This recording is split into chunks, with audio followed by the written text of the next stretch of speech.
لەبێت بەڕێزان. شەش لایەنی سیاسی لە هەرێمی کوردستان جەخت لە سەرڕەتکردنەوەی ئەنجامی بەرایی هەڵبژاردننی پەرلەمانی عێراق دەکەنەوە لە ڕاگەندراوێک داریەکە لە کۆمەڵی ئیسلامی و بزوتنەوەی گۆڕان و یەکگرتووی ئیسلامی و هاوپەیمانی و بزوتنەوەی ئیسلامی و حیزبی شووعی داوا لە کۆمیسیۆنی باڵای سەربەخۆی هەڵبژاردنەکان دەکەن بە پەلە وەڵامی داواکاریەکانیان بداتەوە.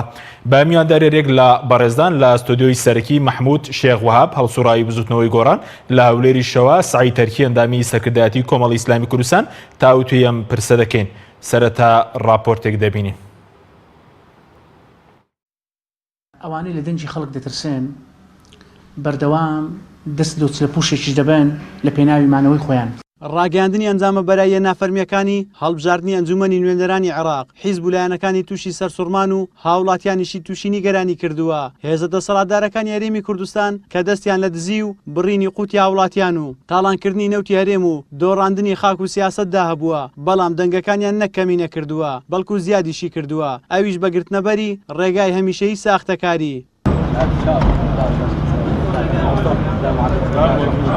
دوای ئاشکرابوونی بەشێک لە ئەنجامەکانی هەڵبژاردن، شەش حیزبی سیاسی لە هەرێمی کوردستان تانیان لە ئەنجامەکاندا و سەرلەبەری پرۆسەکان ڕەت کردەوە. چاودێرانیش پێیان وایە دەسەڵاتدارانی هەرێم لە سزادانیان لەلایەن خەڵکەوە دەترسان، بۆیە پەنایان بۆ ساختەکاری بردووە. لە سزادانی خەڵک دەترسێن چونکە ئەوان شکستیان هێناوە لە ڕابردوودا،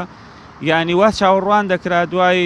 برسیکردنی خەڵک، دوای ئەو هەموو قەیرانانەی کە بەسەر هەرێمی کوردستان داهات، دوای 16 ئۆکتۆبەر، دوای هەموو ئەو شکستانە چاوەڕێ دەکراکەوە ئەو ناڕزایەتی خەڵک کە لە شەقام و لە ناو حیزبەکان و لە ناو نوخبەی سیاسی هەبوو وا بکە سزایەکی گەورەی ئەو لایەنانە بدەن. بۆیە ئەوان ئەو ترسیان هەیە و ترسی ئەویان هەیە کەوا لە دەسەڵات دوور بخرێنەوە، بۆ مانەوەیان لە دەسەڵات پەنا ئەبەنە بەر هەموو ئەو شێوازانە بەداخەوە بەبێ گوێدانە ئەوەی کە سومعی هەرێمی کوردستان و ناوبانجی هەرێمی کوردستان و ناوبانجی گەلی کوردستان بەگشتی بە هەموو لایەنەکان و بە ئەزمونونەکەیەوە کەوێتە ژێر پرسیاری زیدیەوە. بەرپرسی ناوەندی هەڵبژاردننی کۆمەڵی ئیسلامی و ژووری هەڵبژاردننی بزوتنەوەی گۆڕانیش ڕای دەگەێنن ئەوان بە هیچ شێوەیەک ناچنە ژێرباری و ئەنجامانە و بەتوندیش دژی دزینی دەنگ و ئیرادەی خەڵک دەوەستنەوە. هەردوو لایەنی دەسەڵاتداری هەرێمی کوردستان بەردەوام لە پێناوی مانەوەی خۆیان پەنا لە بۆ هەموو هۆکارێکی ئەخلاقی و نائەخلاقیش دەبن، یاسایی و نایاساییش دەبن، تەنها لە پێناوی بەهێزکردنی پێگەی خۆیان تونترکردنی چنجی خۆیان لە جونگەکانی دەسەڵات. بەداخەوە ئەو دوولایەنە تەنها ئەوەندە بڕوایان بە دیموکراسی هەیە، هەر ئەوەندە بڕوایان بە پرۆسی هەڵبژاردن هەیە کە کورسەکانی خۆیان دەسەڵاتی خۆیان نەکەویتە مەترسی. ئەگەرنا ئەو ئازادی کە باسی لێوە دەکەن، ئەو دیموکراسەتی باسی لێوە دەکەن، هێندەی کارێکی ڕووکەشن، هەندە کارێکی حەقیقی و ناوەڕۆکدار نییە. بە هیچ شێوەیەک سازش لە دەنجی خەڵک ناکەین و لەو دەنگانی خەڵک خۆش نابین. هەموو ڕێکارە مەدەنی و هەموو ڕێکارە یاساییەکان دەگرینە بەر بۆ ئەوەی بتوانین دەنجی خەڵک بێنینەوە. ئەشکالی گەورە دروست کراوە، ئەشکالی گەورە دروست دەکەین لەو سندوقانە بۆ ئەوەی کاتێک کە ئێمە داوای عەدل و فەرزیەدەیی بکرێ ئەمانە مسبەقەن دەنگەکانی خۆیان حازر کردبی لەم سندوقەیە. یەکێک لە بنەما ئەساسیەکانی انتخابات کە لە مابەینی کۆمیسیۆنە حزابە سیاسیەکانە ئەمانە هەردووکیان شەریکن، بەڵام ئەم شەو بەفعلی کۆمیسیۆن ئەو شەریکە ئەو هاوبەشە ڕاستەقینەی تێکدا کە لێیە پرسییم بۆ لە سەعات 2 شەو خەڵکی ئێمە دەرەکەن وە خەڵکی خۆیان دەرەکەن ئامادەنیە جواب داتەوە، ئامادەنیە بێ وەڵامت داتەوە. لەبەرەوە ئەمە قەنەعات بەو شتانە ناکەین کەوان باسی لێوە دەکەن، لەبەرەوە هیچ وەڵامێکی ئەوتوان پێ نییە. ئەوە ژواکە ئەوە ژوا دەکە گومانەکانی ئێمە زیاترکە، ئەوە دەکە ئەمە زیاتر پێداگیری بکەین کە بەڕاستی گومانمان هەیە وردە گومانەکانی ژوا ڕوون دەبتەوە. ماوەی 27 ساڵە دوو پارتی دەسەڵات لە هەرێمی کوردستان دەستیان بەسەر سیاسەت و ئابووری هەرێم داگرتووە و ساڵ لە دوای ساڵ خەڵکی زیاتر لێیان بێزار دەبێت، بەڵام ئەوان هەر هەڵبژاردنێک ڕێگایەکی نوێ بۆ ساختەکاری و زەوتکردنی ئیرادەی هاوڵاتیان دەگرنە بەر. زریان سدیق، کەناڵی ئاسمانی پەیام، هەولێر. جارێکی تر سڵاوتان لێبێت بەڕێزان، سوپاس بۆ میوانەکانمان کاک مەحموود بەخێر بێنگە سەرەتا لە بەڕێستانەوە دەست پێ بکەین. بۆچی زۆرترین ناڕەزایی لەسەر ئەنجام بەرایەکانی هەڵبژاردننی پەرلەمانی عێراق لە هەرێمی کوردستانە هەیە؟ بۆ نمونە ئەم ناڕەزایەتی کە حیزبە سیاسیەکان لە کوردستانە هەیە لە ناوەڕاست و باشووری عێراق ئەم ناڕەزایەتی بەم شێوە بەربڵاوە نییە. ماڵە بێگومان سڵاو لە بینەرانی خۆشەویست. ئەو ناڕازیەتانەی کە لێرە زیاترە بێگومان ئەوەی دەسەڵات لێرە زیاتر هەڵساوە بەکاری تەزویرکردن واتە هەرچۆن موچەکانی ئەم خەڵکەیە دزی تا ئێستا چەندین ساڵی زیێت سەرەت و سامانێ ملەتە زیێ بە هەمان کاتە اینجا لە ئاخر شت کە دەستی بۆ برد دەستی دزینی دەنگدەرانی خەڵک بوو کە ئەمە تەمان ڕەنگە لە دزینی ئەوە کاتر زۆر گەورەتر بێ لە ڕووی هینەوە ئەم جەریمەیەکی زۆر گەورەترە بەڕاستی لێرە تەمان زیاتر تەزویر کراوە لە پارێزگاکانی تر تا حدێکی کەمتر کراوە لە بەتایبەتی لە پارێزگا ئەو پارێزگانەی کە با بڵێن کوردی تیانە دەستی دەسەڵاتی ئەمەی بەسەرا زاڵ نییە بۆیە ئەوەی ئەمان پیان کراوە و مەبەستیانە کردویانە ئەوەشی کە دوورە دەستە و مەبەستیان و مەسلحەتیانیتیانە لێگەڕاون بۆیە لە عێراقا کەمترە یانی ئەو دزینە کەمتر گەشتۆتە جنوبی عێراق باشە بە سۆکارەکەیسی بۆ نمونە کە عەبادی سەرۆکوەزیرانی عێراق فەرماندەی هێزە چەکدارەکانە ئەو نەتوانێت یەکەم بێت مەسەلەن دەنگی کەمکە لە بەرامبەر هاوپەیمانی سایرون و مختەرا سەدر بەڵام لە کوردستانە بە پێچاوانە بۆ نمونە هێزە دەسەڵاتدارەکان سەر ڕای و نەهامەتێنی کە بەسەر خەڵکی کوردستانیان دەنگیان هەر لە پلەی یەکەم دابێت هەزانین زۆر جارە مناقەشەیە کرد کە مناقشە لەگەڵ برادێکی پارتیا لەگەڵێکی تیاکەی ئەڵێ ئێوە چاوتان بەستیانی لەسەر کوردستانە لەسەر دەسەڵاتدارانی کوردستانەوەەوە چاوتان عێراق نبینێ ئێمە هەمیشاڵێن عێراق بەو هەموو شکستەی خۆیەوە هێشتا دیموکراسیت لەوێ باشترە هێشتا عەدالەت لەوێ باشترە چۆن هەرچی بە شێوەیەکی یشتی خەڵک ناڕازە بێ لەسەر چی یعنی زۆربەی زۆری شۆڕشەکانی دنیا گەر ملاحەزە بکەیت کە خەڵک هەڵساوە شۆڕشی کردو شۆڕش بە مانای کەلیمە لە سەتی لەسەر نەعەدالەتی بووە ئەمە قسەی من قسەی زۆر لە فەیلسوفە گەورەکانی دنیاە بۆیە ملاحەزەکەی لێرە لە کوردستانی خۆمانە یعنی دیموکراسیەت هەر تەنها بەناوە ینی هەر حیزبەکە ناوی پارتی دموکراتی کوردستانە قەنەعەتی بە دیموکراسیەت نییە ناوی یەکێتی نیشتمانی کوردستانە کە سەیری هینەکانی کە لۆگۆکانی کە ئەنواعی شتی کە مافی مرۆڤ و دیموکراسیەت و نازەم چۆنە کە زەڕێی قەنەعەتی بۆ مەسەلانە نیە بەڕاستی قەنەعەتی بۆیە ئەم جەریمە گەورەی نەکرد بەرامبەر بە میلەتەکەی خۆی یعنی ئەمانە ینی میلەتی ئێمە زۆر جار وتمە تەمەنا ئەکەم یەک جار بۆ یەک جار ئەم دەسەڵاتە گەندەڵە ئەم دەسەڵاتی کە ئەم میلەتەی و ئینهیار پێکردووە ینی پرۆسەی سیاسی کورد ینی ڕووی کوردی ینی ڕووی حکومڕانی کورد توانە و تاقەی کوردی لە ئاستی نێودەوڵەتیە زۆر بەلاوازی و زۆر بە شکست پیشانداوە بۆ یەک زاربیان توانێت هەڵبژاردنێکیان بکردایە بەنەزیهی و بەپاکی بەچوونی بەڕێزت پێشتر کە باز دۆکە بۆ نمونە داخستنی دامەزراوەکان پەڵەیەکی ڕەش ناو بانگی هەرێمی لە کادار کرد دووبارە ئەم تەزویری کردووە زەکە کردویانە زیاتر ناو بانگی هەرێم لە ئاسی دەرەوە لە کادار دەکات بەڵێ یان لە کاتێکە کورد وەکو خەڵکانی تر نییە ئیسە لە ئەڵمانیا گەندەڵی بکرێت ئەوەندە کێشە نییە وەکو کوردستانی ئێمە بەنمونە دیموکراسیەت لەوێ پێشەر بکرێ هەندێک ئێرە کێشە نییە چکە تۆ لە قۆناغێکای ئەم قۆناغی تۆ بە دیوەکی ترا پێێنە خۆڕاغی ڕزگاری نیشتمانی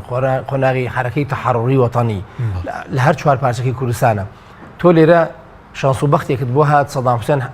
حەماقاتێکی کرد و کۆیتی گرت و لە فرسەتێکی ینی هەلێکی سیاسی هاتە پێشەوە کورد هاتە پێشەوە ئەتوانی کورد ئەمە قۆزەتۆ لە کوردستانی باشوورە یعنی ئەم دەستکەوتەش خۆتان نەزانی کاتی خۆی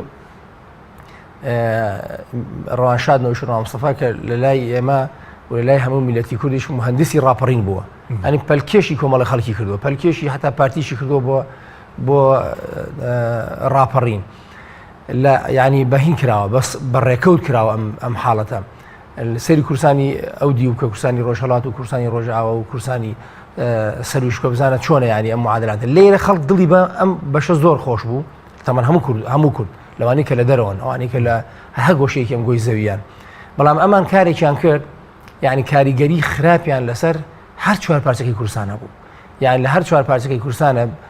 خەڵک وای لێ هاتووە ناومێد بووە گەر زۆر مناقشە بکەی لەگەڵ کابرایەکی کورد لە ئێرانە کە مناقشە لەگەڵ کابرایەکی فارسەکە کە باسی حکومڕانی ومانەیەکە مەسەر لە مناقشەیەکە لە هاوڕێن لە ئەوروپامانە ئەڵێ بە کەڵکی حکومڕانی نایەنەوە ئەوە و موجەج حکومڕانەکەتانە لە باشوور و کوردستانە لە سەروی عێراقا بە قسەی ئەوان یان کابرایەکی تورک و کوردی تورکیا کە مناقشەکەن یان لە سووریا مەسەڵەن ئەم بەشە بەڕاستی بۆتە بەشی دوو لە ڕویەوە دوو لە هەموو بەرامبەر میلەتەکە مەوسەکەم بۆتە مای سەرشۆڕی بەڕاستی لە جیاتی بێتە مای سەربەرزی بە هەموو پێوەرەکان بە هەموو ئەوانی وڵاتانی ئەقلیمی وڵاتانی دەوڵەتی وا سەیریان نەکرد کە ئەم نموزەزە بێتە نموزەجێک یعنی بێتە بقعەیەکی دیموکراسی بۆ تەزدیری دیموکراسی بۆ منتەقە ینی کاریگەری دیموکراسی هەبێ بۆ سەر ئێران بۆ سەر عێراق بۆ سەر سووریا بۆ سەر تورکیا لەم ناوچەیە لە شەرقی ئەوسەطە ئیدیعاکانی شوا بوو قسەکانی شوا بوو بەڵام ئەمانە خراپترین نموزەیان پێشکەش کرد بۆ میلەتەکەمان و بۆ تاریخی میلەتەکەمان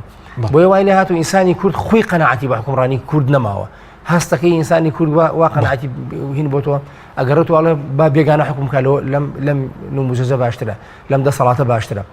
ئەمانە بەڕاستی کە ئەمەیان کرد خەڵک چاڕوانی ئەوە بوو کە ئەم جارە عەلەقە لە دوای ئەو هەموو شکستە شتێ بکەن تۆزە وەزعەکە هەڵسێنەوە لە ڕووی عەلەقە لە ڕووی نەفسیەوە بەڵام زۆر بەداخەوە ئەمە جەریمەیەکی تر تاوانێکی تری گەورەیان خستە سەر ئەو هەموو تاوانەی کە کردویانە بەرامبەر بە میلەتەکان و بەرامبەر بە مەبادی و بەرامبەر بە دیموکراسیەت. بەڵێ سوپاس دەکەین ئەگەر بچین هەورێ لای مامۆستا سعید مامۆستا زۆر سوپاس بۆ بەشداری بەڕێزیشتان سەبارەت بە ئەنجامە بەرایەکان ئێوە وەکو کۆمەڵی ئیسلامی چۆن لەم ئەنجامانە دەڕوان کە بڵاو دەکرێنەوە لەگەڵ لایەنەکانی تر دەتانەوێت چی بکەن لەسەر ئەو ساختەکاریەوەی کە لەلایەن هەردوو هێزی دەسەڵاتدار ئەنجام درراوە. بەناوی خۆی گەورە و میهرەبان سەرەتا سڵاوی خۆی پەروەردیگار لە بیسەران و بینەرانی کەناڵی ئاسمانی پێیان بێ ئێمە وەکو کۆمەڵی ئیسلامی هەرچەندە وەکو باسمان کرد سەرەت پرۆسەی هەڵبژاردن پرۆسەیەکی سەرەکیە بۆ گەیشتن بە دەسەڵات پرۆسەیەکە بۆ ئەوەی دەستا و دەستی دەسەڵات بکرێت خەڵکی هەرێمی کوردستانیش بەڕاستی ئومێدێکی زۆری هەبوو بۆی کە بتوانن دەسەڵات بگرن دەستیان بتوانن خزمەتی ئەم خەڵکە بکەین بەڵام کە ئەوەی بینیمان لە ساڵی 2010 لە پرۆسەی هەڵبژاردن لە مانگی 2010 لە مانجی 2010 بەڕاستی مەرگەسات بوو بەڕاستی مەسات بوو بۆ میلەتی کورد جارێکی دی میلەتی کورد تووشی نەهامەتیەکی تووشی بێئومێدی و تووشی زۆر وەزعێکی ناخۆش بوو کە هەروکۆی وابێ کە تۆ شۆڕشێک هەڵگی سێنی شۆڕشێکی گەورە ئینجا شۆڕشەکە دامەرکێتن و ئینجا ئەوەی کە ئامانج و هەدەفی ئەم میلەتە بە ئەم خەڵکەوەی نێتە دی ترە خەڵکە بەڕاستی تووشی مەیوس و تووشی بێزاری بوو ئێمە وەکو کۆمەڵی ئیسلامی وەکو باسمان کرد خاوەنی پێگەیەکی گەورەی جەماوەرین لە هەرێمی کوردستان لە هەموو پارێزگاکانی هەرێمی کوردستان ئێمە کە بەشداریمان کرد لە پرۆسەی سیاسی بەهێز و بە تاقە و توانایەکی زۆرەوە بەشداریمان کرد و هانی خەڵک زۆرماندا لەسەروی کە بێت بۆ پرۆسەی دەنگدان و بێتە سەر سندوق دەنگ بە کۆمەڵی ئیسلامی بدا لە پاشەوەی کە کۆمەڵی ئیسلامی خاوەنی کۆمەڵی هەڵوێست و کۆمەڵێک پاشخانی جەماوەری بەڕاستی خزمەتکاری جەماوەر بوو بەڵام ئەوەی کە بینیمان لە 12 مانگ بەڕاستی تووشی سەرسوڕمان بووین هەموو لایەکمان بە تابەتی کۆمەڵی ئیسلامی چکە ئێمە کە لە هەولێر خاوەنی دەنگێکی زۆرین کە تەئکیدیشن کۆمەڵی ئیسلامی دەنگێکی زۆری هێناوە ئەوەی لە سلێمانی بە هەمان شێوە و ئەتوانم بڵێم لە دهۆکیش بڵێ خەڵکێکی زۆر بەڕاستی ئامادە بوو دەنگ بە کۆمەڵی ئیسلامی بدا بەڵام کە دیتمان بەرە ئەنجامەکانی ئەوانەی کە دیار کەوتن لە بریکارەکانمان کە لەسەر سندوقەکان گەڕانەوە ئەنجامەکانمان بینی بەڕاستی جێگەی قبول نەبوو جێگەی ئەوە نەبوو کە کۆمەڵی ئیسلامی قبول بکە لەو شوێنانێکی یەکەم ئەبێ لەو شوێنانێکی دووەم ئەبێ لەو ویزگانە ئەبین کە بەدەنگێکی زۆر کۆمەڵی ئیسلامی دابەزیوە کۆمەڵی ئیسلامی ئەتوانم بڵێم لە پاش گۆڕان ئەتوانم بڵێم زەرمەندترین حیزب بووە کۆمەڵی ئیسلامی کە دەنگەکانی دابەزیوە لەبەرەوەی چکە کۆمەڵی ئیسلامی وەکو باسم کرد خاوەن هەڵوێست بوو لەگەڵ جەماوەر بوو لەگەڵ جەماوەر ئاوێتە بوو نەدەکرا کۆمەڵی ئیسلامی دەنگەکانی ئاوا تەزویر بکرێ دەنگەکانی ئاوا کەم بکرێتەوە ئەمە بینیمان ئەوەی کە بەڵگەشە لەسەرەوەی ئەمڕۆ لەوانێ ئەم ڤیددیۆی کە بینیتان لە سایلۆی هەولێر چۆن دەنگەکانی کۆمەڵی ئیسلامی فڕێدراون چۆن دەنگەکانی کۆمەڵی ئیسلامی لە سندوق دەرهێنراون ئەمە هەموو بەڕاستی مەساتە بۆ ئەم خەڵکە جا ئێمە وەکو کۆمەڵی ئیسلامی لەگەڵ ئەم شەش لایەنەش کۆبووینەوە ئێمە پێمان وا بوو پێشتریش کە پێمان وا بوو دەبێت ئێمە کۆک بین دەبێت یەک دەست بین یەک هەڵوێز بین و بتوانین بۆی خزمەتی خەڵک بکەین ئێستا گەیشتنە ئەو قەنەعاتە بڵێ کە ئەوەی کە زوڵم و ستەم ئەکا ئەوەی تەزویر ئەکا جگە لەو دوولانە هیچی تر نییە کەواتە ئێستا هەمومان کەوتونە یەک بەرە و ئەوانەی کە کورسیان زۆر کردو ئەوانەی کە دەسەڵاتیان زۆر کردو لە پاش ئەو هەموو گەندەڵی لە پاش ئەو هەموو دزیە لە پاش ئەو هەموو زڵمە ستەمەی لە خەڵک کردووە کە ئەبینی زۆرینەی کورسی بەدەزێنن ئەمە جێگەی سەرسوڕمانە بۆ وای کردوکە ئێمە دەبێ وەکو لایەنەکان تر کۆک بین بتوانین خەمێک لە دەنگی ئەم خەڵکە بخۆین چکە ئەم خەڵکە متمانەی بە ئێمە داوە کە متمانەی بە ئێمە داوە ناکرێت تۆ دەنگی ئەم خەڵکە بفەوتێنی ناکرێ بەڕاستی ئەم جارەکە نەبیە جێگەی متمانی خەڵک بۆیە ئێمە بەڵێ دانیشتوین بە شەشلانەوە ئامادەشین تا ئاخر نەفەس بەڕاستی هەوڵ دەین بۆ گەڕانەوەی دەنگەکانی ڕاستەقینەی خۆمان. بەڵێ مامۆستاوەی کەوە هیچ بەڵگەیەکتان لایە کە بۆ نمونە ئایا تەزویر لە هەر بۆ نمونە چوار پارێزگاکە هەرێمی کوردستان کراوە یاخود لە شوێنێک زیاتر کراوە، ینی تەزویرەکە منەظەم بۆ هیچ پێ دوایە ڕێکەوتنێک کە بێت لەم هەردوو هێزەکە بۆ ئەوەی ئەم دەرەنجامانەوە تەزویرێک کە ئەنجامیان داوە؟ پێم وایە ئەگەر هەموو کەسێکی عاقڵ ئەزانی کە تەزویر کراوە، هیچ کەسێک نییە نکوڵی لەوەی کاکە تەزویر نەبووە، تەزویر کراوە بەڵام لە شوێن بۆ شوێنێک شێوازێک بۆ نەوعێک بووە. پێم وایە بۆ ئەو تەزویرێک کە ئەوان کردویانە سەرەتا وایان گومان بردووە کە لە ١٧ خەڵک بەشداری ئەکا لە پرۆسەی دەنگدان، بەشداریەکە کە بەشداریان کرد ١٧ خەڵک بەشداری کردبا ئەم تەزویرێ لەوانەیە زۆر بە ئاسانی بزربە، بەڵام کاتێک کە ئەبینی لە 40 لە 100 چەند خەڵکانێک بەشداریەکە ڕێژەی کەم بەشداریەکە تەزویرەکە زۆر بە ئاسانی بە دیارەکەوێ. بەڵێ لە هەموو شوێنێک تەزویر کراوە، چۆن تەزویر نەکراوە لە هەموو جێگایك تەزویر کراوە، بەڵام لە شوێن بۆ شوێن گوتم جیاوازی هەیە. بەڵام ئێستا نمونە لای خۆمان لە هەولێر 3-4 بنکە هەیە کە کۆمەڵ ئیسلامی لە هەموو ساڵ لە هەموو هەڵبژارنەکان زۆرینەی گەهێنەوە، بەڵام چۆن دەکرێت سندوقەکان نەکرێنەوە، چۆن دەکرێت بە بەهانەی ئەوەی کە سندوقەکان ناکرێنەوە ڕەبت نابن بە ئەنتەرنێتەوە ئەبینین ئەوە کرێت کراوەتە بەهانە و سندوقەکان براون بۆ شوێنێکی نادیار لە پاشەوەی کە بینیمان دەنگەکانی کۆمەڵی ئیسلامی چۆن فڕێدراوە. یان لە هەندێک شوێن وەکو باسمان کرد 500 دەنگ مەسە 400 کەس بەشداری کردووە، یان 400 کەس بۆ مشارەکەی کردووە 500 دەنگ خوێنراوەتەوە، یان لە هەندێک شوێن 208 کەس بەشداری بۆ 100 دەنگ خوێنراوەتەوە، یان لە هەندێک شوێن بەڕاستی سندوقەکان کاتێک کراوە لە کۆمەڵی ئیسلامی نەک 30 دەنگ بێنێ 70-80 بۆ 100 دەنگی هێناوە. ئەمە هەموو بەڵگەن لەسەرەوەی کە بەڵێ تەزویر کراوە و بەردەوامیش. بەڵێ کەواتە بە کورتی دواتر بەگەرم وڵاتان ئێوە لەوە خۆش دەبن لەو دەنگانەی کە دزراون لێتان؟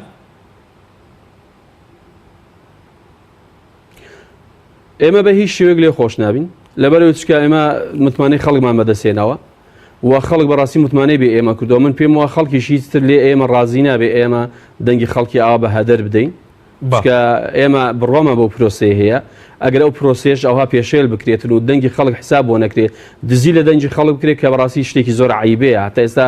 زانیمانە دزی لە هەموو شتێک دەکرێت، بەڵام ئەوەی ئەو ساڵ بینیمان بەڕاستی شتێکی زۆر عیبە بکە دزی لە دەنگی خەڵک کرا، ئیتر متمانەی خەڵک بەڕاستی لە دەزرا، خەڵک بێ ئومێد کرا، خەڵک بێ هیوا کرا، ئەو هەموو ئومێدی خەڵک هەبوو بەڕاستی لە گۆڕنرا. ئێمە بۆیە بەڵێ تا ئاخر نەفەس ئامادەین بە دوای دەنگی خەڵک بگەڕین و ئامادەشین بەڕاستی ئەم دەنگانە بگەڕینەوە. بەڵ سوپاس دەکەم کاک محمود لەسەر هەڵویستی لایەنەکان ئێستا و شەش لایەنەکەم ڕۆ بزوتنەوەی گۆڕان کۆمەڵی ئیسلامی یەکگرتووی ئیسلامی هاوپەیمانی دموکراسی ویلاتپەروەری بزوتنەوەی ئیسلامی حیزبی شووعی بەیەکەوە دانیشتنەوە هەڵویستیان وەرگرتووە. پێ دوایە دەبێت چی بکەن بۆ گێڕانەوەی ئەو دەنگانەی کە لیان دزراوە؟ بەڵێ تەبان پێشکەوان ئەو شش لایەنە ڕەدی هینەکان کردوێتەوە ئەو هەڵبژاردنە بە شێوە بەرایەکەی تەبان و چاوەڕوانی کۆمیسیۆنی عێراقین کە نەتیجەیەکیان داتێ و بەشێ ئەو ئیجراتانەیش کە کە نەگەنە نەتیجەیەک لە تەوان بێگوانە بێت لە ڕووی یاساییەوە کاری لەسەر بکەن و لە ڕووی سیاسیەوە کاری لەسەر بکەن، هەتا لە ڕووی مەسایلی نێودەوڵەتیەوە یان لە ڕووی مەسایلی پەنابەنە بەربی ئۆن بەری اتحادی ئەوروپی. بۆیە بە ئەمان بە شێوەیەکی شش لایەن کەم نییە، ینی بەڕاستی لە کوردستانە لەم حاڵەتە ئەوە یەک بگرێتێت لەسەر نقطەیەکی ئەساسی کە دەسەڵاتی ئەمڕۆ کردوێتی یەکێتی لێرە و پارتیش لەوێ بەڕاستی. بۆیە سوورن لەسەر مەسەرەکان تامان وەکوتنیان ئەو لەو کۆنگرە ڕۆژنامەنووسیشە و بەیاننامەیەک پێی گەشتون ئەو دەرگایە کراوەیە بۆ هەر لایەنێکی تر کە زوڵم لە دەنگدەرەکانی کرابێ بۆ گەڕانەوەی تەوان استحقاقی حەقی دەنگدەر بۆ ئەو لایەنەی خۆی کە زوڵمی لێکراوە دەنگی هینەکانی جەماوەرەکەی دزراوە. بۆی ئەوان تا ئێستا چاوەڕوانی کۆمیسیۆنن لژنەیەکیان پێکێناوە لە بینی خوانە بۆ داکۆکیکردن لەسەر ئەم مەسەلەیە و ڕەدی ئەو نەتیجە بەراییان کردوتەوە و چاوەڕوانی جوابی کۆمیسیۆنشن خۆت باشەزانی بەس بەڕێستان کاگەدار بنە و شەش لایەنە کە بەڕێزیت ڕسوورای بستنەوەی گۆڕانی هیچ قسەیەکی فەرمی لەگەڵ کۆمیسیۆن کراوە بۆ نمونە ئەو دواخستی نەتیجەکانیش پێ دوایە پەیوەندی بە ڕاگەیاندنی ئەنجام بەرایەکەن کە عێراق ڕاگەیاندرا پارێزگاکانی تر هەرێم ڕانەگەراوە پەیوەندی بەم ناڕزایەتی ئەم لایەنەوە هەیە. بەڵێ یعنی کۆمیسیۆن ئەگەر خۆی گومانێکی نەبێت لەسەر ئەو مەسەلەیە معقول نییە پرۆسێک لە عێراقا و پرۆسەیە کەم نییە بەڕاستی خۆ دەزانانی ئێمە ئەمە دروستکردنی سڵتەی تەشریعی ینی هیچ پرۆسەیەکی دەنگدان بەقەدەر ئەم پرۆسی لە عێراقا مهم نییە وەدەزانێ ئێمە پەرلەمانی عێراقا پەرلەمانی دەولەی فیدراڵیە پەرلەمانی ویلایەتێکیان مقاتعاتێکی بچووک نییە بۆیە ئەمە کە بەشێک لە هەرێمێکی ڕاگرێ معنای خەلەلێکی زۆر گەورە هەیە ناڕزایەتێکی زۆر تند و جدی هەیە ئینا هەروە تێپەڕی ڕۆژ بەڕاستی بۆ عێراق درک بەو خوتورەتە ئەکا کە لە کوردستانە کراوە هەستی پێکە بەڵام ئێمە هیوادارین عێراق لە ڕاستی لانەدا لە حەقلانەدا نەڕاتە بەرەی باتڵەوە نەڕاتە بەرەی دەسەڵاتی پارتیۆیشێتیوە بە هەندێک ئیغراعاتی ژێربەژێری بە هەندێک دەستکەوتی مادی و مەساڵحی بەر گەورە و ئەمانە قەناعەت نەکا بۆ مەسەلەیە باش بەس هیچ گفتوگویەک هەیە بۆ نمونە باز دەکرێت بۆ نمونە لایەنێک لە کەرکووک گفتوگوی لەگەڵ مەسەلەن عەرەبی تورکمانەکان کردووە کە بەشێک لە کورسیەکانیاندا تۆ جۆرێک لە بۆی کە ڕازیان کە ئەم گفتوگویان لە کوردستانی شەیە بۆ نمونە بەلایەنەکان بڵێن با بەشێک لە کورسیەکانتان بدەن وەکو مەدانی کەم وەکو پێشتر بۆی ڕازیان بکەنەوە بەڵێ لە کەرکوو گەڕێکی وا هەیە من خۆم گەنجێتیم لە کەرکوو گەورەم تا سیم تۆستا لە لێ بووم لە دوای تا دویم تۆسە سێم دوای ڕۆشتم بۆ بەغا بۆ خوێندنەوەی ئەمانەمان گەڕێکی وا هەیە بڕوان ناکەم دەماڵە کوردی تیابێ بڕوان ناکەم بیستەشەوە دەماڵە کوردە نەما من باسی کۆنەکەم زۆر کۆن بۆکەم بەڵام بە چ منطقێک لەو منطقا یەکێتی دەنگی حەسەی ئەسەدەیێنێ آخر وەکو ئەم تەزویرە کراوە ینی تەزویرەکە شتێکی ئەوەندە ینی هین بوون هەرچەندە لە پەتی درۆ کورتە زوو دەرەکەوێت خی گەورەش نایاڵە ینی حەقی بێشاخ بەلای شاخدارەوە بمێنێ ینی هەندێک شتیان کردووە معقول نییە لە گەڕێکێکی تورکمانیە یان لە گەڕێکێکە سرف تورکمانی لە 99 پۆنت نارزانچی تورکمانن لەوێ یەکێتی دووقات و سێقاتی ئەو هەموو تیارە حەزاب تورکمانی دەنگ بێنێت ینی ئەمە حەقار حەقا ئەوە نیە تۆ بڵێ وڵای من دیفاع لە تورکمانەکەم یان لە مەسیحیەکەم لە کەرکووکە یان لە عەرەبەکەم یان لە حەقار حەقا هەرکێ بیکات زۆڵم هەر زۆڵمە هەرکێ بیکات بەڕاستی جا بۆیە فعلا ئیسا لەوێ سازش کراوە کەسانیانە مۆزاکە زۆر تێک چووە ینی درۆکە ینی دزینەکان ئەوەندە گەورەیە تەزویرەکان ئەوەندە گەورەیە بە عەرەبی سونەوە شیعەتەوە تورکمانەوە غێرە تەرمە تورکمان لەوە دوو جەپان جەبێکیان سەر بە تورکیان وەتەنیەکان قۆمیەکان هەندێکیشان سەر بە تیارە شیعەکانن لەوێ و ئەمانە وایان کردووە فێڕان لە هەمویان کردووە یعنی کارێکیان کردووە لەوێ کەس وایان لێ کردووە ئەوەندە زوڵمەکە گەورەیە هەموو بەرامبەرەکانیان یەکیان گرتووە لە بەرامبەر دەسەڵاتی یەکێتیان لەوێ تەمان لە کەرکوو خۆزانی یەکێتی موسەیترە بۆ ئێستا دانیشتووە سوڵحی عەشاریان لەگەڵەکە تۆ بینیتە پرۆسەیەکی دیموکراسی بۆ دروستکردنی پەرلەمانی دەولەی فیدراڵی لە عێراقا خەڵدانیشە کورسی دابەشکرا بڵێ خەیناوەنە بۆ تۆ ئەمەنە بۆ تۆ ئەمە ئەمە نوکتەی دیموکراسی سەرگۆی زەوی نییە کە یەکێتی نیشتمانی کوردستان کرد باش بەزەم هەوڵە هەیە بۆ نمونە هەردوو ێزەکەی شێتی و پارتیمون لە کوردستانیش بەلایەنەکان بڵێن بە یەکی کورسێکتان بدەینەوە ئێوە ڕازی بن دەبێت لایەنەکان ئەمە قبول بکەن ئەگەر ئەم مەسەلەن بیانەوێت ئەمە بکەن بە هیچ شێوەیەک ناکرێمە بەڕاستی جاگەر لایەنەکانیشمە بکەن ئەمش بە هەمان شێوە بەشدارە بیتایە ئەن هەروەکواتانێتەوە ئەمشەو 4 کەس بڕوا پیاوە بکوژی هەر یەکیان بە شێوەیەکی یان بکوژەکە بێکیان بڵێ تەژیعیان کە یەکیان پارەکەیان بدات یەکیان دەماچەکەی بدات هەروەکواتانیان یعنی ناکرێ بەڕاستی ئەم لایەنانە یانە بێت پێداگیری بکەن دیفاع لە دەنگدەرەکانی خۆیان بکەن بەڕاستی دیفاع لە حەق بکەن دیفاع لە دیموکراسی و مەبادئ بکەن دیفاع لەو قیەمە بکەن کە ئەمان بە هیچ شێوەیەک احترامی ناگرن پارتی و یەکێتی بەڕاستی ناکرێم لایەنە سازش لەسەر مەسەلەیە بکەن یعنی ئەم مەسەلەی مەبادئە مەسەلەی ئەخلاقیاتە بەڕاستی یعنی کارێکە یعنی زۆڵمێکی گەورەیە ئەوە نەخوا قبولەکە نە میلەت قبولەکەی نە هیچ معایرێکی و مەبادئێکی ئینسانی قبولەکە بەدەل لە مەبادئی سیاسی و مەبادئی قانونی و دەستوری و ئاسایی و دیموکراسی بەڕاستی بۆیە ناکرێت ساز لەسەر مەسەلەیە بکرێت بە قەناعەت بە هیچ شێوەیە ئەم لایەنە نابێت جەبهەیە دروستکەن بەرەیەک دروستکەن ئەوەی بە فعلی بە جددی زوڵمی لێکراوە دەبێت ئەو جەبهەیە زۆر تۆکمە بکەن ئیشی لەسەر بکەن سوور بن لەسەر مەبادئی خۆیان بەم دەسەڵاتە بێ بڵێن بۆستە بەڵام ناکرێت تەنها بە قسە بێ ئەبێ کاری لەسەر بکەن تا ئێستا هەر قسەیە بە بۆ یعنی تا ئێستا مەسەلەن ناکرێت تەنها بە بەیاننامە لێی بۆستی سوودی نییە بەڕە سوودی هەیە ناڵام سوودی نیە هەموو شتێک سوودی هەیە بەڵام هەر شتێک لە هینی خۆیان لە حەدی خۆیان بەپی ئەو واقعی متیکەوت ناکرێت لە مەسەلەن قسە لەسەر دەرەوە نەکەی مەسەلەن لە دووبلامەشەتە کاری لێ نەکەی لە سەحەفی عالەمیەک ئیشی لەسەر نەکەی ینی بە هەموو شێو ئەو جانبە مەدەنیانە ئەو چالاکیە مەدەنیانە چییە ئەبێ هەمووی بەکاربێنی بەڕاستی تجربەمان دواتەگەم لای بەڕێز بەکردار ئەم لایەنە دەبێت چی بکەن بۆ گێڕانەوەی دەنگەکانیان. مامۆستا سعید سەبارەت بەو شەش لایەنە پێت وایە دەتوانن فشار دروست بکەن بۆ گێڕانەوەی ئەو دەنگانەی کە لیان دەزراوە، ینی بەتابەتی پێشترش ئەزمونمان هەبووە کە مەسەڵ ئەو لایەنە بەرامبەر دەسەڵات لە قۆناغێکا بەیەکەوە بەڵام دوجار پەرد بوون. ئاگەر ئەم جارە پەرد بن دۆخی کوردستان چی بەسەردەوە ئەنجامی دەنگەکانیشان چی بەسەردێت؟ وڵا هیوادارم بەردەوام بن، هیوادارم پەرد نەبن، چکە ئەگەر بێت و پەرد بن بەڕاستی هیچ ناکرێ و پێشم وایە دەبێت خۆشەمە پارێزت لە تموحی کورسی ئەگەر بێت و یەکێک لە هێزەکان بیوێتن لایەنێک یان دوولایەن تموحی ئەوی بداتێکە کورسێک هەندێک کورسی پێ بداتن بۆ ئەوەی کۆتایی بەو سکاڵا و بەو دانیشتانە بهێنن. ئەم هیوادارم بەردەوام بێ، چکە ئەگەر بەردەوام بێ حتمما پێم وایە بەڵێ بەرهەمی ئەبێ، بەڵام خوا نەخواستەگە بەردەوام نەبێت وەکو کۆمەڵی لە پرۆژەکانی پێشتر کە بینیمان تا ناوەندی ڕێگەل لەگەڵ یەکتر بوون دواتر لێک ترازام بەڕاستی ئەمە ئەو مەئساتە و ئەو وەزعی کە ئێستا ئێمە تێدان ئەو وەزعی بەدوای خۆی داهێنا. ئەگەر بێت پێم وایە بەڵێ ئەگەر بەردەوام بن حقەتەن دەگەنە هەدفێک دەگەینە ئامانجێک بڵێ ئەتوانی دەنگی خەڵک بجێڕنەوە، ئەتوانین بچین بۆ بەغا، ئەتوانی لەوێشەوە لە کۆمیسیۆنەوە لەوێ دەنگەکانی خەڵک بجێڕینەوە بەو مەرجێ ئەگەر لەگەڵ یەکتر بین. بەڵێ مامۆستا ئێوەکو کۆمەڵی ئیسلامی تاکوێ لەگەڵ ئەم پرۆژێ دەڕۆن لەگەڵ ئەو لایەنانە بۆ گێڕانەوەی دەنگی خەڵکو و ئەو دەنگانەی کە دزراوە؟ ئێمە وەکو کۆمەڵی ئیسلامی بەردەوامین لە هەر کاتێک لە هەر پرۆژێک بەشداریمان کردێ مشارەکەمان کردێ لەگەڵ لایەنەکانی تر، ئەمە بە شایەری لایەنەکانی تر ئێمە بەردەوام بووینە تا کۆتا مەنزڵگا لەگەڵی بووینە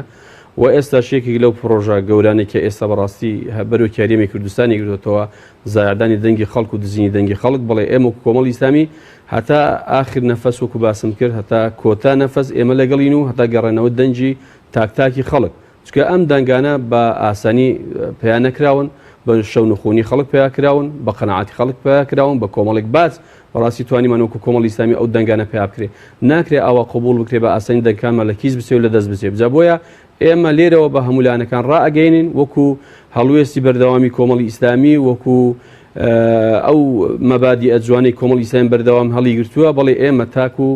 ئاخر لەگەڵ ئەوەین کە دەنگەکانی خەڵک بگەڕنەوە بتوان دەنجی ئەم خەڵکە بژێڕنەوە، بتوانین جارێکی دی متمانە بۆ خەڵک بژێڕنەوە ئومێدێک بە خەڵک بەخشین. بەڵێ مامۆستاوەندەی کێ واگەدار میش فشارێکەیە بۆی کە یاخود هەوڵێکەیە بۆی کە ئەم لایەنانە پەرد بکرێن بۆی کە ئەم فشارە نەتیجەی نەبێت، هیچ فشارەکەیە لەلایەن هەردوو پارتە سەڵاتدارەکەەوە؟ حتمما بەڕای من حتمما دەیبێ، چکە ناکرێت تۆ لەو هەموو زوڵم وستە لەو هەموو زوڵمێک کە لەم خەڵکت کردووە لەم هەموو نەهامەتی کە بەسەر خەڵکت هێناوە تۆ بێی زۆرینەی کورسی بەدەست بێنی ئاوە بە ئاسانیش بۆی دەرچی. ئەمە حتمما پێم وایە نەڕازی خەڵک لێ دروستە بێ و پێم وایە لایەنەکانی تش هەوڵ دەدەن بۆ ئەوەی کۆمەڵێک لایەن ڕازی بکەن، بەڵام هیوادارم کەس ڕازی نەبێ نەستە ژێرباری ئەم دوولانە، چوونە ژێرباری ئەم دوولانە ڕاستی ئەم زوڵم مستەمە بەردەوام دەبێت هەتا چەندین ساڵاتە نەوەی نەوەکانمان ئیتر ئەمە پێم وایە دەبێ ئەگەر بێت و ئێمە بەردەوام لەسەر ئەو شێوازەی و واز لە یەکتر بین و لە یەکتر جیابین لە ناوەندی ڕێگە پێم وایە بەڕاستی هەر کۆتا بە سیاست بێنی باشە، نەک لەو جۆرە سیاست و سیاستێکی گاڵتەجاڕی لەگە یەکترکەین، سیاستێکی دوێنێ لەگەر یەکترکەین، بۆ دەبێت زۆر گرنگی ئێمە بەڕاستی سیاستێکی سەرڕاستانە لەگە یەکترکەین بەردەوامی لەگەڵ یەکتر. وەکو ئەو شەژلایەنە تا ئێستاوەندەی کە بەڕێستان ئاگدار بن بە فەرمی قسەتان لەگەڵ کۆمیسیۆنی هەڵبژاردنەکانی عێراق کردووە لەسەر ئەم سەختەکاری و تەزویرەی کە کراوە، هیچ وەڵامی کۆمیسیۆن هەبووە، بەڵام ناوبڕێکمان هەیە دوای ناوبڕەکە دەگەڕێن وڵاتان. بەڵێ بینەرانی بەڕێز ناوبڕێک و دەگەڕێن وڵاتان. تۆپ ئارت تاکە بریکاری تۆڕی میدیایی کۆمەڵ بۆ دروستکردن و بڵاوکردنەوەی ڕیکلام. تۆپ ئارت گروپی کۆمپانیەکانی نوێکار بۆ جوانکاری بیناسازی. گروپی کۆمپانیەکانی نوێکار لە وەرزێکی نوێی کارکردنیدا هەڵدەستێت بە داشکاندنێکی بەرچاو بۆ سەرجەم مەوادی جوانکاری بیناسازی و پێداویستیەکانی. هەمیشە تۆکمەی و جوانی و خێرایی لە پێشینەی کارەکانیەتی و سەرجەم کارەکانی کۆمپانیای نوێکار زەمانی 10 ساڵی لەگەڵدایە. لە سەرجەم پارێزگاکانی هەرێم کار دەکەین و گواستنەوە و بەستن بێ بەرامبەرە. لە ئەزمموی کارەکانمان هەمیشە تۆکمەی و جوانیمان دڵنیاکەرەوە بۆ کڕیارانمان. ناونیشان کەلار شەقامی سەرەکی لیوا بازار بەرامبەر مزگەوتی تەقوا. گروپی کۆمپانیەکانی نوێکار.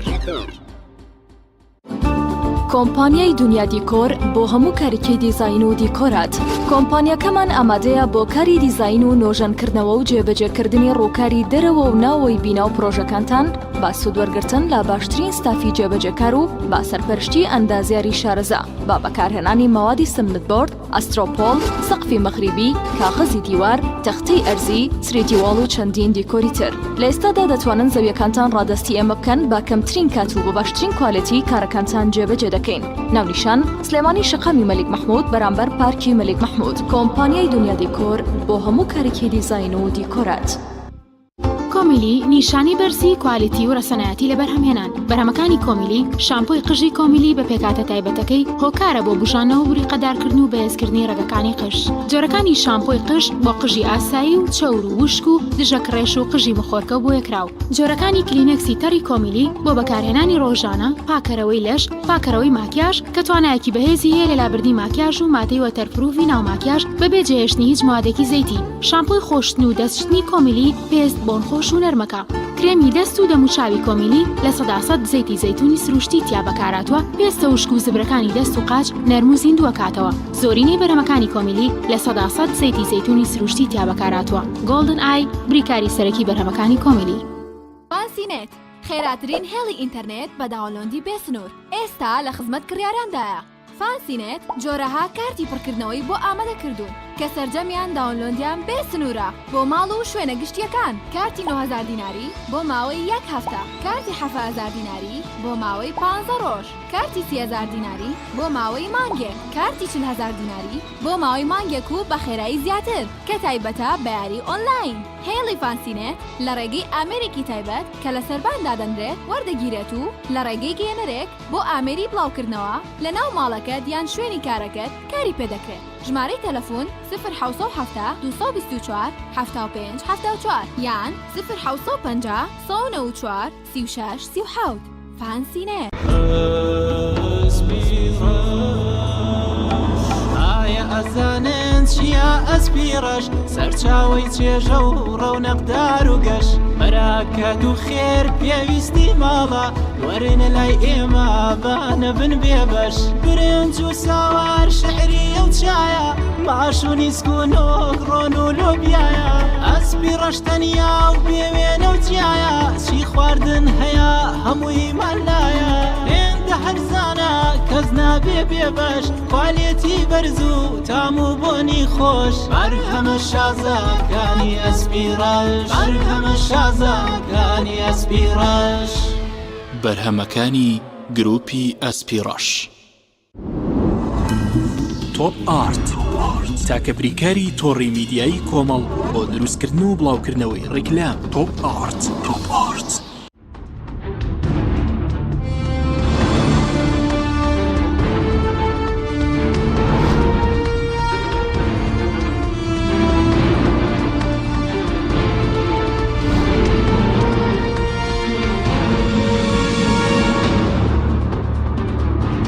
جارێکی تر سڵاوتان لەوێت بەڕێزان. مامۆستا سعید پێش ناوبڕەکە پرسیاریەوەم لە بەڕێزت کرد سەبارەت بە کۆمیسیۆنی هەڵبژاردنەکانی عێراق. ئێوە وەکو شەژلایەنە بە فەرمی پەیوەندیتان بە کۆمیسیۆنەوە کردووە و ئەگەر پەیوەندیتان کردووە وەڵامی کۆمیسیۆن چی بووە؟ بەڵێ حتمما پەیوەندی پێوە کراوە و ئاگادارکردنەوەندە بەو لەو هەموو تەزویرێکە کراوە لەو هەموو خڕۆقاتێکە کراوە بۆیە بەڵگەش لەسەرەوەی کاتە ئێستا ئەنجام بەرایەکانی پارێزگاکانی هەرێمی کوردستان ڕانەگەیەنراون لەبەرەوەی کە ئەمە بەڵگەی لەسەرەوەی بڵێ ئاگادار کەرانوتەوە و هەوڵیشمانداوە داوامان لێکردون کە ئێمە دەمانوێت بە دەست ژمێر بۆ بکرێتن بۆ ئەو هەموو سندوقانە و سکاڵاشمان کردووە و حتمما چاوەڕێی وەڵامی ئەوانیشین دەبێت ئەوان لەژنە تەشکیلکەن دروست بکەن و بێنە هەرێمی کوردستان بۆی هەموو ئەو سندوقانەی کە بڵێ کە وەکو باسمان کە تەزویر لەسەر کراوە بێتم بەدەست بژمێردێن و بۆ ئەوی ئێمەش قەناعەتمان هەبێت لایەنەکانی تش هەموو قەناعەتیان هەبێت کە ئەمەی کە دەرئەنجامی کە دەرچوو ڕاستیان هەڵەیە ئێمە بەڵێ چاوەڕێی دەکەین. بەڵێ باس ئێوە بڕاتان بەوە هەیە کە ئێستا سندوقانە دەستکاری نەکرابن و لە دەستێکی ئەمین دابن ئەگەر بۆ نمونە دووبارە بەرەستی هەژمار بکرێتەوە ینی دەنگی ڕاستەقینی لایەنەکان دەربخات. نیە متمارەتان هەیە کە ئێستا مەسەلەن بکرێتەوە ئەمەش مەترسیەکی زۆر گەورەیە بەڕاستی خۆی لە خۆی مەترسیەکە ناکرێت کاتێک کە تۆ پرۆسی هەڵبژاردن دەکەی بە ئامێرێکی پێشکەوتوو بەڵام دواتر نەتیجەکەی بۆ 48 ساعتی تر دوا بخەی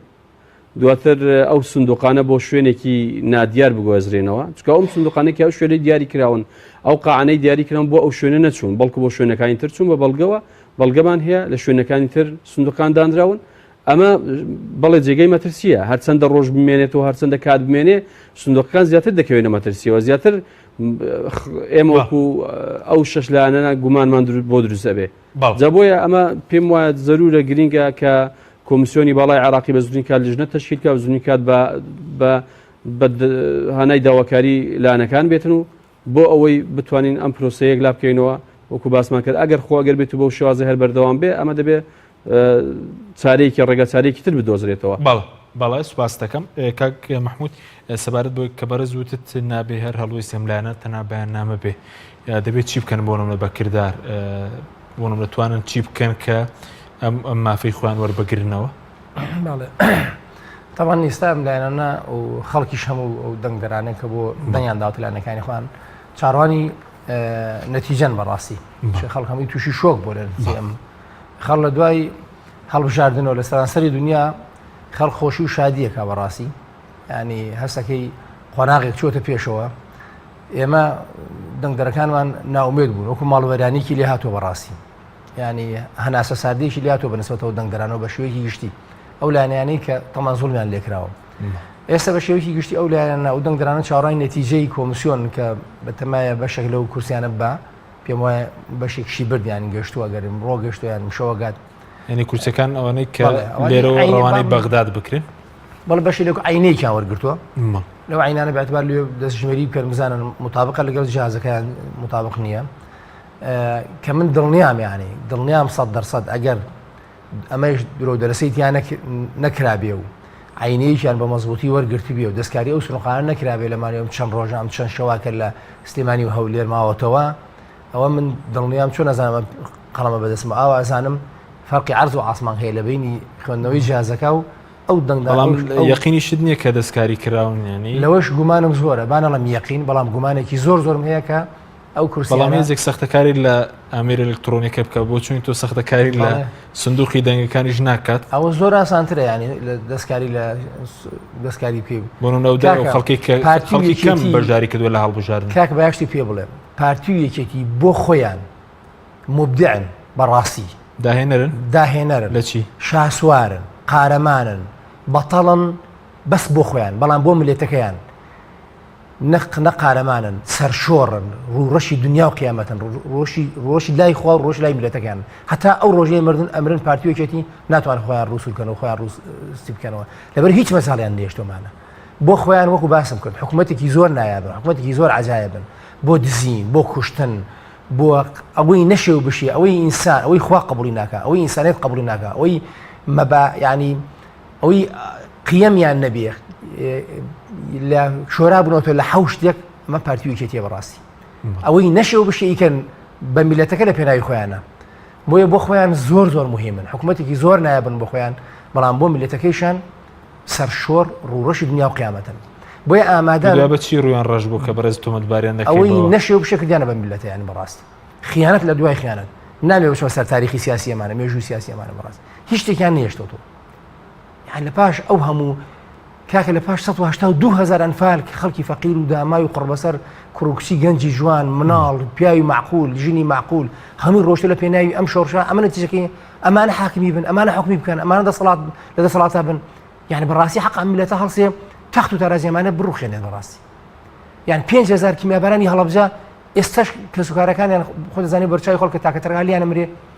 یعنی باشە 4500 لادێ ڕووخاوە من خۆم زندانی سیاسی بووم حکمی ئەدام درام بوومەتە ئەبە دوای بەرعەفو کەوتوم بە سەدان گەنجی شەهادەداری کوڕی قۆز کوڕی گەنج کوڕی قارەمان لەو پەت کراوەتە ملی لە پێناوی کێلە لە پێناوی ئەمەی کە کوردستان ڕۆژەژان ڕزگاری بێ کێ حکمی بکە ئەمانە حکمی بکەن بەڕاستی ئەمانە بە حکمی بکەن کە شەڕی ناوخۆیان دروست کرد تا ئێستا جەنازینەکانە نەداوەتەوە کاکە شەڕی ناوخۆکان تا ئێستا چەندین ساڵە داماوانە دێن کە سوکارەکانە لە مزاهرە و خۆپیشاندانیش وازیان هێنا ماوەی 200 ساڵجارە دێنە خۆپیشاندانەکان داوی ئێسکوپروسکی مناڵەکە کوڕەکانیان نەکەن مناڵەکانیان نەکەن کە لە شەڕی ناخۆمانە بەعس بوو درڕندەیی خۆی لە مەقابری جەماعەیە کوردی ناشت هیچ نەبێت خەڵکێک توانێتی ئیسە بڕاتەوە ئەسکوپروسکەکەی بێنێتەوە تاکوتەرە ئەمانە یەک دانیان نەدایەوە کاک یعنی ئەمانە وای لێ هاتووە بەڕاستی بێت دەستیان لێو شوێ ئەبێ ملەتە هەڵسێ باسی کاری بەکردار بوونەوە چی بکەنەوە لە باسمە لەوە کە تۆ توت کورسەکان سنووقەکان توان نەمان دەستکاری پێیانە ئەوت بەرێ بەرمەجە بکە لە ڕێی قەمەڕ سەناعی و ناتوانێت دەستکاری کورسیانە بکە یعنی خۆ دەزانی ساڵەهای ساڵە خۆ یەکێتی و پارتی بۆچی ماکرد بە تایبەتی یەکێتی لێرە بۆچی یەکێتی ئەو هێز و توانای نەما لە بەردەمی مەکتەبەکانە شەڕ بکات لەگەڵ ئەمەکەوەکە یان بە خەڵکی هەبێ بڕوار تەزویری بۆ بکەمانە پەنایان بەردەبەر تەکنۆلۆژیا پەنایان بەردەبەر وڵاتانی ئەقلیمی پەنایان بەردەبەر وڵاتانی نێودەوڵەتی فرزگاریان کە لە مەسەلە کەرکووکە ئیفرۆشن بەڵام ئەمان گرنگە لە دەسەڵاتە بمێنەوە عقودی نەوت ژێربەژێری کردن لەگەڵ تارانە بە هەرزانی بۆی بمێنەوە پارتیە بە هەمان شێوەتەبان شنگالی بۆ فرۆشێ نازانم سیوێکی ئابوو بۆکە کەرکووک و بۆکە خۆ پارتیویچێتی وەکو یەک بەشدار لە کەرکووکە هەردووکان ڕفراندۆمیان کردووە و هەردووکان کەرکووکیان فرۆشتووە ئەمانە ئەم کە بتوان ئەمانە بکەن هەمووی لە پێناویمانەوەی خۆیانە بۆیە دەستکاریکردنی سنووقەکانیش کە ڕۆشتۆ بێ گومانێکی زۆری لەسەرم بەڵام لە حقیقەتە من قەنەعەتم وایە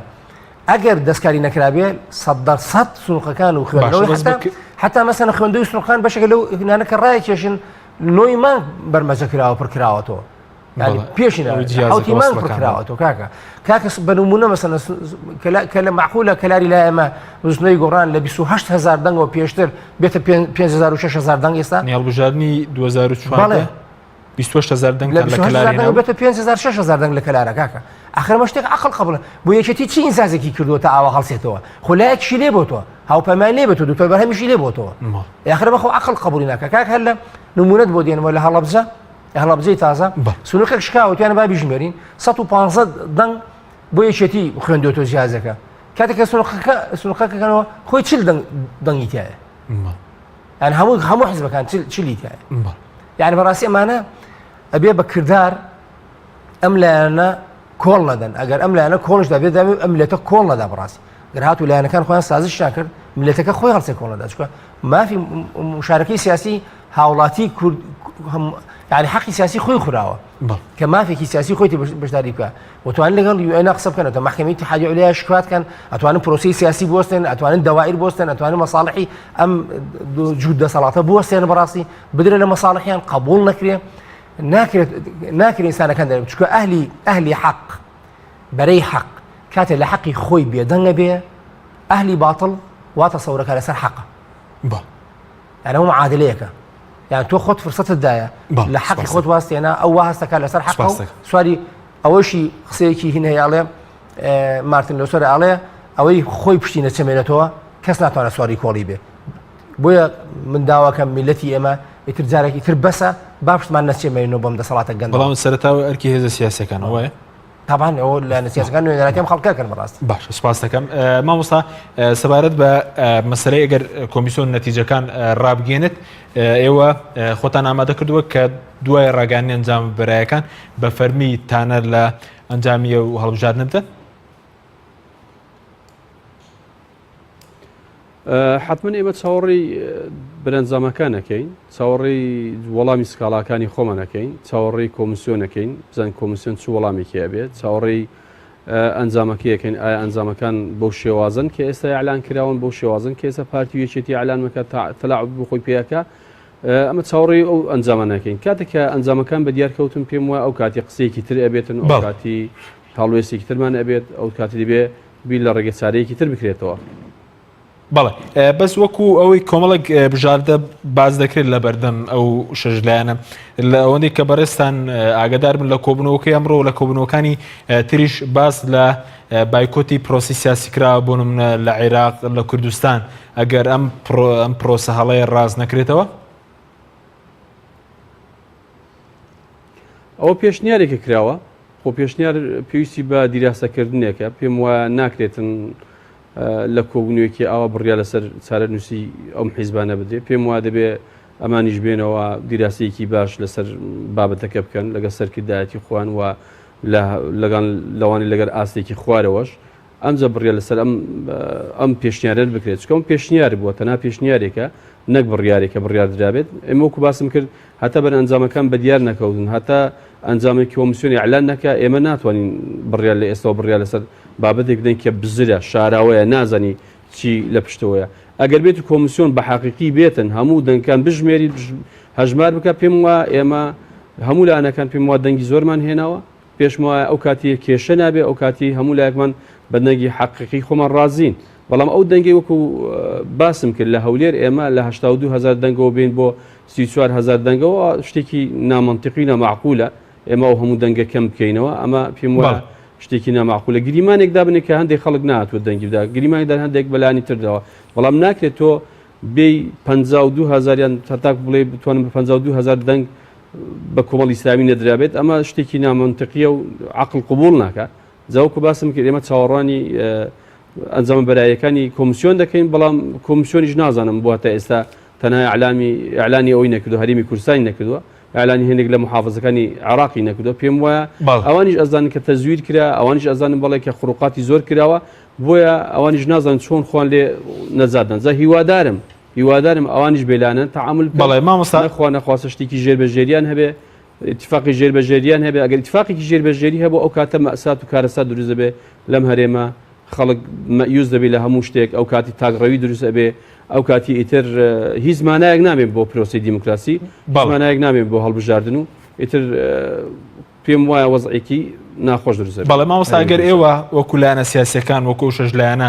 نەتوانن شتێک بکەن بۆ گێڕانەوەی دەنگەکانتان پێ دوایە هیچ وەڵامێکتان دەبێت بۆ دەنگدەرانتان وە لە کاتێکە ئێمە لە بەردەم هەڵبژاردننی پەرلەمانی کوردستانیشین کەوا بڕیارە لە سینۆی ئەمساڵ بەڕێوە بچێت ئەم پێم وایە ئێمە دەتوانین چکە ئێمە بۆیە نوێنەراتی خەڵکەکەین ئێمە دەنگی خەڵک بە زایع نادەین ئێمە ئەگەر بەردەوام بین هەر شەشمان پێکەوە ئەو پرۆژە گەورەیە کە هەڵمان گرتووە ئامادە بین بەڕاستی لە پێناوی دەنگەکانی خەڵک لە پێناوی ئەو دەنگانە شۆڕش بکەین لە پێناو ئەو دەنگانە نێهێڵین بەفەوتێن پێم وایە شتێک دەکرێت وانەیە کە هیچ نەکرێت بەڵام هیوادارم هیچ لانێکمان ڕازی نەکرێن بەوەی کە واز لەو پرۆژە گەورەی بهێنین و خاڵێکی تریش کە جەنابەت باس کرد سەبارەت بە هەڵبژاردننی هەرێمی کوردستان ئەمەش شتێکی زۆر نامەعقول و نامەنتیقی تۆ بێ یەکسەر ئەگەر شتێک نەکرابێت چۆن یەکسەر دەی هێشتا هەڵبژاردننی عێراق نەکراوە یەکسەر هاتووی ئەعلانی هەڵبژاردننی هەرێمی کوردستانیش کردووە کەواتە دیارە ئەو دیوەکەت تۆ ئەوە بووی تر وەکو بڵێ تۆ 100% دادناوە کە کورسی زۆر دێنی بۆیە دێ هەل ئەو خەڵکەش دەکەوێتە ناو مەزەق و ناوەزعێکی ناخۆشەوە دەتەوێت ئەو وەزای هەڵقۆزیەوە بەمانگین و خەڵک تووشی شۆکێکی گەورە بکەیت تر خەڵک بڕۆی بە هیچ شتێک نامێنێ چکە ئەمە وەکو باسم کرد لە پاش ئەوەی کە سەفەرەکەی خۆی بۆ رووسیا هاتەوە کە ئەعلانی ئەم هەڵبژاردنەی کرد کەمانگین و هەڵبژاردن بکرێ ئەمەش وەزعێکی پێم وایە ئەگەر بێت و ئەو وەزع چارەسەر نەکرێت لە پاشەوەی ئەوی تر خراپترە بێتن و وەی لێدێتی تر بۆ داهاتوو هەرێمی کوردستان هەڵبژاردن ناکرێن ئەوە تاتوانم بڵێم وەکو بەسڕا 6 خەڵک بەشداری بکە ئەو کاتیش ناکات کەمینەیەکی زۆر کەم حکم و دەسەڵات دەگرن بەسەر خەڵکێکی زۆر بەڵێ سوپاس دەکەم کاک محەممەد زۆر بە کورتی بەرز باس لەوە کە لە دادگای فێدراڵ دەتوانێت سکاڵا تۆمار بکرێت بەرزتان ماستەرتانەیە لە یاسای دەستوری دەتوانێت لەم ڕێوە کاریگەری دروست بکرێت بە کورتی بێ سوپاس بەڵێ تەمان هۆ ڕێکاری یاسایی و سیاسی و یاسایی زۆرە تەبان بۆ دیفاعکردن لە بەپێی دەستوری عێراقی تەبان و ناو دەستوری عێراقیشە تەبان محکمەی اتحادی عولیات و محکمەیەکی دەستوریە محکمەیە کە بەپێی ئالێتیشکردنەکەی محکمەیەکی متتەورە تەبان ئەوڵاتیە توانێت نەک هەر لایەنی سیاسی کیانی سیاسی توانێت مباشرەتەن شکات بکات لە محکمەی اتحادی عولیات گەر زەرەرێکی بەرکەوتو بێ بێگومان مەزەرەرێکی زۆر هەموو هاوڵاتیانی کوردستان کەوتوانێ کە دەنگیان خوراوە بەڕاستی وەتوانن لێوە ئیش لەسەرەوە بکەن شکات بکەن لەسەر ئەو مەسەلەیە ئەوش خۆزانانی و قەزیانە ئەو یەکلایە کاتۆ لە بن لێوان دەولەی فیدراڵی و هەرێومەمانە وەتوانن لە بگەنە شۆنی گەورەتریش وەکو باسم کردیانی مەسائلی چالاکی مەدەنی بەکاربێنن دش بە مزاهراتە اعتصامە هەموو ئەمانەیە اینجا لە ڕێی علاقاتی دبلۆماسی و لە ڕێگەی UN و لە ڕێگەی اتحادی ئەوروپی و لە ڕێگەی هەمویان کراون بە بۆچوونی هەمویان کراون لە بەردەم لایەنەکان بژاردن هەموو ئەم شتانە کراوەیە لە بەردەم ئەم لایەنە کە دیفاع بکەن لە ئیستحقاقی دەنگدەرەکانی خۆیان و کە مافی سیاسی ئەو میلەتە خۆراوە بەڕاستی. زۆر سپاس بۆ بەرەزان محمود شێخ وەهاب هەڵسوڕایی بستنەوەی گۆڕان کە لە سودوی سەرەکی لەگەڵ مابووی، هەروەها بەڕێز سعید تەرکی ئەندامی سەرکردایەتی کۆمەڵی ئیسلامی کوردستان کە لە هەولێرەوە لەگەڵ مابووی. سپاس بۆ بینەرانی بەڕێز، سپاس بۆ هاوکارانم تا بەرنامێکی تر خواتان لەگەڵ.